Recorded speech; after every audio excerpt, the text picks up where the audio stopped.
ਅਗਲੀ ਖਬਰ ਜਿਹੜੀ ਆ ਉਹ ਅੱਜ ਪੋਲੀਟੀਕੋ ਨੇ ਛਾਪੀ ਹੈਗੀ ਆ। ਕਹਿੰਦੇ ਵੀ ਜਿਹੜਾ ਟਰੰਪ ਐਡਮਿਨਿਸਟ੍ਰੇਸ਼ਨ ਆ ਉਹ ਬਹੁਤ ਵੱਡਾ ਲੂਪ ਹੋਲ ਜਿਹੜਾ ਆ ਲੀਗਲ ਇਮੀਗ੍ਰੇਸ਼ਨ ਦੇ ਵਿੱਚ ਉਸ ਨੂੰ ਜਿਹੜਾ ਖਤਮ ਕਰਨ ਜਾ ਰਿਹਾ ਹੈਗਾ। ਸੋ ਕਹਿੰਦੇ ਵੀ ਟਰੰਪ ਐਡਮਿਨਿਸਟ੍ਰੇਸ਼ਨ ਨੇ ਖਾਸ ਕਰਕੇ ਜਿਹੜਾ ਅਸਾਈਲਮ ਵਾਲੇ ਕੇਸਿਸ ਹੈਗੇ ਆ ਉਹਨਾਂ ਦੇ ਉੱਤੇ ਬਹੁਤ ਜ਼ਿਆਦਾ ਜਿਹੜਾ ਵਰਕਆਊਟ ਕੀਤਾ ਹੈਗਾ। Department of homeland security courts ਨੂੰ ਜਿਹੜੀ ਪੁੱਛ ਰਹੀ ਆ, ਉਹਨਾਂ ਨੂੰ ਕਹਿ ਰਹੀ ਆ ਵੀ ਜਿਹੜੇ ਅਸਾਈਲਮ ਜਿਹੜੇ ਅਸਾਈਲਮ ਦੇ ਕਲੇਮਸ ਹੈਗੇ ਆ ਉਹ ਵਿਦਆਊਟ ਹੀਅਰਿੰਗ ਹੋਣੇ ਚਾਹੀਦੇ ਆ ਤੇ ਉਹਨਾਂ ਨੂੰ ਜਿਹੜੇ ਮਾਈਗ੍ਰੈਂਟਸ ਆ ਉਹਨਾਂ ਨੂੰ ਥਰਡ ਕੰਟਰੀ ਦੇ ਵਿੱਚ ਸੈਂਡ ਕਰ ਦੇਣਾ ਚਾਹੀਦਾ ਜੇ ਉਹਨਾਂ ਨੂੰ ਖਤਰਾ ਹੈਗਾ। ਉਹ ਤੋਂ ਬਾਅਦ ਉੱਥੇ ਉਹਨਾਂ ਦੇ ਜਿਹੜੇ ਕੇਸ ਜਿੱਦਾਂ ਵੀ ਡਿਸਾਈਡ ਹੋਣ।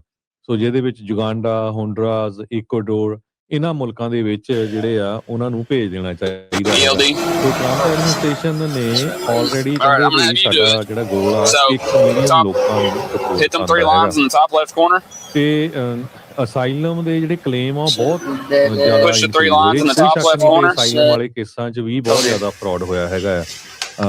9 ਲੱਖ ਦੇ ਕਰੀਬ ਅਸਾਈਲਮ ਦੇ ਕੇਸ ਹੈਗੇ ਆ executive office of immigration review ਦੇ ਸਾਹਮਣੇ fiscal year 2024 Did you come from Oklahoma? 2 lakh ਦੇ ਕਰੀਬ ਕੇਸ ਹੁੰਦਾ ਸੀ ਹਰ ਸਾਲ, ਪਰ 24 ਚ 9 ਲੱਖ ਦੇ ਕਰੀਬ ਟੋਟਲ ਬਣ ਗਿਆ ਅਸਾਈਲਮ। ਸੋ ਅਸਾਈਲਮ ਉਹਨਾਂ ਲੋਕਾਂ ਨੂੰ ਦਿੱਤਾ ਜਾਂਦਾ ਜਿਹਨਾਂ ਨੂੰ ਖਤਰਾ ਹੈਗਾ ਆਪਣੇ ਮੁਲਕ ਦੇ ਵਿੱਚ, ਚਾਹੇ ਉਹ ਕੋਈ ਧਰਮ ਦੀ ਲੜਾਈ ਲੜਦੇ ਆ ਜਾਂ ਰਾਈਟਸ ਦੀ ਗੱਲ ਕਰਦੇ ਹੈਗੇ ਆ ਜਾਂ ਉਹਨਾਂ ਦਾ ਜੈਨੋਸਾਈਡ ਹੁੰਦਾ ਆ, ਉਹਨਾਂ ਦਾ ਕਤਲੇਆਮ ਹੋ ਰਿਹਾ ਹੁੰਦਾ ਆ। ਸੋ ਉਦਾਂ ਦੇ ਨਾ ਕਿ ਇਹ ਬੈਕਡੋਰ ਐਂਟਰੀ ਜਿਹੜਾ ਮਰਜੀ ਵੇ ਮੂੰਹ ਚੱਕ ਕੇ ਆ ਜਾਏ ਤਾਂ ਵੀ ਉਹ ਫਿਰ ਪੋਲੀਟੀਕਲ ਅਸਾਈਲਮ ਅਪਲਾਈ ਕਰਦਾ। ਇਹ ਸੀਨੀਅਰ ਜਿਹੜੇ ਐਡਮਿਨਿਸਟ੍ਰੇਸ਼ਨ ਆਫੀਸ਼ੀਅਲਸ ਆ ਉਹਨਾਂ ਨੇ ਇਹ ਦੱਸਿਆ ਹੈਗਾ। ਕਹਿੰਦੇ ਭਈ ਜਿਹੜਾ ਯੂਐਸ ਆ ਕੌਨਫੀਡੈਂਟ ਆ ਵੀ ਅਸੀਂ ਇਹਨਾਂ ਲੋਕਾਂ ਨੂੰ ਦੂਜੇ ਮੁਲਕ ਦੇ ਵਿੱਚ ਰਿਮੂਵ ਕਰ ਸਕਦੇ ਹੈਗੇ ਆ। ਸੋ ਬਹੁਤ ਵੱਡੀ ਗਿਣਤੀ ਤਾਈਂ ਹੁਣ ਤੱਕ ਜਿਹੜੇ ਲੋਕ ਆ ਉਹ ਰਿਮੂਵ ਕੀਤੇ ਜਾ ਚੁੱਕੇ ਹੈਗੇ ਆ। 6 ਲੱਖ ਦੇ ਕਰੀਬ ਲੋਕ ਰਿਪੋਰਟ ਕੀਤੇ ਜਾ ਚੁੱਕੇ ਆ।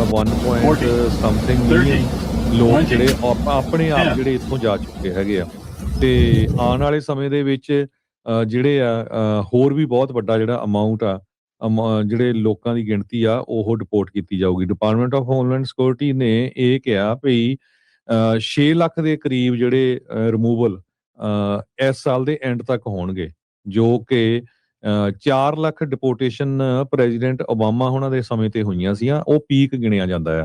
ਪ੍ਰੈਜ਼ੀਡੈਂਟ ਓਬਾਮਾ ਹੋਣਾ ਦੇ ਸਮੇਂ ਤੇ 4 ਲੱਖ ਲੋਕਾਂ ਨੂੰ ਡਿਪੋਰਟ ਕੀਤਾ ਗਿਆ ਸੀ ਇੱਕ ਸਾਲ 'ਚ ਤੇ ਇਸ ਸਾਲ ਦੇ ਵਿੱਚ 6 ਲੱਖ ਲੋਕਾਂ ਨੂੰ ਜਿਹੜਾ ਆ ਡਿਪੋਰਟ ਕੀਤਾ ਜਾਊਗਾ। ਜਦੋਂ ਤੋਂ ਟਰੰਪ ਹੋਣੀ ਵਾਪਸ ਆਏ ਆ ਵਾਈਟ ਹਾਊਸ ਦੇ ਵਿੱਚ, ਉਹਨਾਂ ਨੇ ਜਿਹੜੇ ਖਾਸ ਕਰਕੇ ਅਸਾਈਲਮ ਵਾਲੇ ਜਿਹੜੇ ਕੇਸਿਸ ਆ ਉਹਨਾਂ ਨੂੰ ਟਾਰਗੇਟ ਕਰਨਾ ਪੂਰਾ ਸ਼ੁਰੂ ਕੀਤਾ ਹੋਇਆ ਹੈ। ਉਹਦੇ ਨਾਲ H1B ਵੀਜ਼ੇ ਨੂੰ ਲੈ ਕੇ ਦੇਖ ਲਓ ਵੀ ਜੋ ਸਟੱਕ ਆ ਇੰਡੀਆ ਦੇ ਵਿੱਚ ਉਹ ਕਿੰਨੇ ਲੋਕ ਸਟੱਕ ਹੈਗੇ ਆ, ਉਹ ਰੋਂਦੇ ਆ ਵੀ ਸਾਨੂੰ ਕੋਈ ਸਾਡੀ ਸੁਣ ਨਹੀਂ ਰਿਹਾ ਹੈਗਾ। ਸੋ 3.75 ਮਿਲੀਅਨ ਕੇਸਿਸ ਜਿਹੜੇ ਆ ਉਹ ਹੁਣ ਰਹਿ ਗਏ ਆ EOIR ਦੇ ਕੋਲ, ਜੋ ਕਿ ਪਹਿਲਾਂ 4.18 ਮਿਲੀਅਨ ਦੇ ਕਰੀਬ ਜਿਹੜੇ ਕੇਸਿਸ ਸੀਗੇ। ਜੀ ਜੀ ਸੋ ਬਿਲਕੁਲ ਸੋ ਵੱਡੀਆਂ ਜਿਹੜੀਆਂ ਚੀਜ਼ਾਂ ਆ ਦੇਖੋ ਇਹ ਆંકੜੇ ਜਿਹੜੇ ਉਹ ਦੱਸ ਰਹੇ ਆ ਵੀ ਕਿਸ ਪਾਸੇ ਵੱਲ ਨੂੰ ਚੱਲ ਰਿਹਾ।